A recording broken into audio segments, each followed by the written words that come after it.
పేకాట అనుమతి కోసం పిటిషన్లు వేసిన 3 క్లబ్లకు ఏపీ హైకోర్టు షాక్ ఇచ్చింది. డబ్బులు పెట్టి ఆడటానికి వీల్లేదని ఏపీ హైకోర్టు ఆదేశాలు ఇచ్చింది. పేకాట ఆడేందుకు అనుమతి ఇవ్వలేమన్న హైకోర్టు అలా ఇవ్వడం చట్ట విరుద్ధమని అభిప్రాయపడింది. 13 కార్డ్స్ కు అనుమతి ఇవ్వాలని హైకోర్టులో Bhimavaram cosmopolitan club, lord hoarding hall town club, అలాగే నర్సాపురం యూత్ క్లబ్ హైకోర్టులో పిటిషన్లు దాఖలు చేశాయి. విచారణ సందర్భంగా డబ్బులు పెట్టి పందెంగా కార్డ్స్ ఆడటం చట్ట విరుద్ధమని న్యాయస్థానం స్పష్టం చేసింది.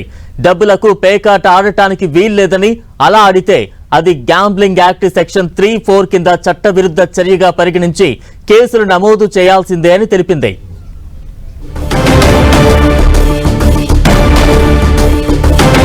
ఇక హైకోర్టు తీర్పుకు సంబంధించి మరింత అప్డేట్స్ అందించేందుకు ప్రతినిధి విజయ్ చంద్రన్ సిద్ధంగా ఉన్నారు. విజయ్, పేకాట అనేది ఒక వ్యసనం కాబట్టి దాని మీద ఏపీ హైకోర్టు ఒక స్పష్టమైనటువంటి ఆదేశాలు ఇవ్వడం జరిగింది. పేకాట అనుమతి కోసం 3 పిటిషన్లు అంటే 3 క్లబ్లు ఏపీ హైకోర్టులో పిటిషన్ వేసేశాయి.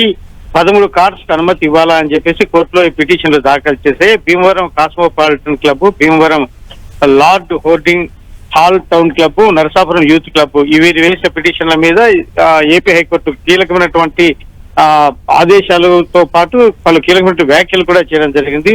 సుప్రీంకోర్టు జడ్జిమెంట్ ప్రకారం 13 కార్డ్స్ అనుమతి ఇవ్వాలని కోర్టు క్లబ్ తరఫున న్యాయవాదులు తమ వాదనలు వినిపించారు. డబ్బులు పెట్టి ఆడడానికి వీల్లేదని ఇప్పటికే ఆదేశాలు ఇచ్చిన న్యాయస్థానం ఇటీవల కూడా ఇలాంటి ఆదేశాలు ఇచ్చామని స్పష్టం చేసింది. ఇప్పటికే 13 కార్డ్స్ రమ్మీను డబ్బులకు ఆడవద్దని, ఆడితే గ్యాంబ్లింగ్ యాక్ట్ 3, 4 కింద చట్టవిరుద్ధమైన చర్యగా యాక్షన్ తీసుకోవాలని చెప్పేసి న్యూజివీడ్ మ్యాంగోబే క్లబ్ పిటిషన్ పై స్పష్టంగా ఆదేశాలు ఇచ్చింది. ఈ విషయాన్ని కూడా గుర్తు చేయడం జరిగింది. ఇవాళ ఈ 3 క్లబ్ల పిటిషన్ల మీద కూడా డబ్బులు ఆడితే చట్టవిరుద్ధం, ఖచ్చితంగా దాని మీద యాక్షన్ తీసుకోవాల్సిందే అని చెప్పేసి ఏపీ హైకోర్టు స్పష్టమైన ఆదేశాలు ఇచ్చింది. దీంతో ఏదైతే పేకాట ద్వారా డబ్బులు సంపాదించాలా అని చెప్పేసి, డబ్బులు పెట్టుకోవాలా అని చెప్పేసి ఏదైతే కనుక ఆలోచన చేస్తా ఉన్నారో అటువంటి వారికి అందరికి కూడాను ఏపీ హైకోర్టు ఒక స్పష్టమైనటువంటి షాక్ ఇచ్చిందని చెప్పొచ్చు.